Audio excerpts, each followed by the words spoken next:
ସାଙ୍ଗମାନେ ଦେଖିପାରୁଥିବେ ଆଜି ଡିନରରେ ଏଟା ହେଉଛି କ'ଣ ଡାଲମା ଡାଲମା ଅମୃତଭଣ୍ଡା ଛୁଇଁ ପକେଇ ଟିକେ ଡାଲମା ହେଇଛି ଆଉ ଫୁଲକା ରୁଟି ଆଉ ରାତିରେ ଟିକେ ବର୍ତ୍ତମାନ ଟିକେ ଖାଇବା ଆମେ କମେଇ ଦେଇଛୁ କାହିଁକିନା ରାତିରେ ରୁଟି ସାଙ୍ଗରେ ଡାଲମା ମାନେ ହେଲ୍ଥି ଫୁଡ଼୍ ଖାଇବା ପାଇଁ ମୁଁ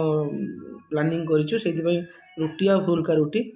ଦେଖିବା କେମିତି କରୁଛନ୍ତି ଫୁଲକା ରୁଟିଟା ଦେଖିବା ଖାଇବା ଦେଖିବା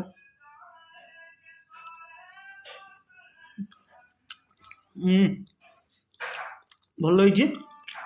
ଅଳ୍ପ ତେଲ ଅଳ୍ପ ମସଲା ଦୁଇଟା ରୁଟି ଦେଇଛନ୍ତି ଆଉ ଗୋଟେ ରୁଟି ଲାଗିବ ଆଉ ବେଶୀ ନାହିଁ ଦୁଇଟା ରୁଟି ଆଉ ଗୋଟେ ରୁଟି ଲାଗିବ ତିନିଟା ରୁଟି ଗୋଟେ ଆଜି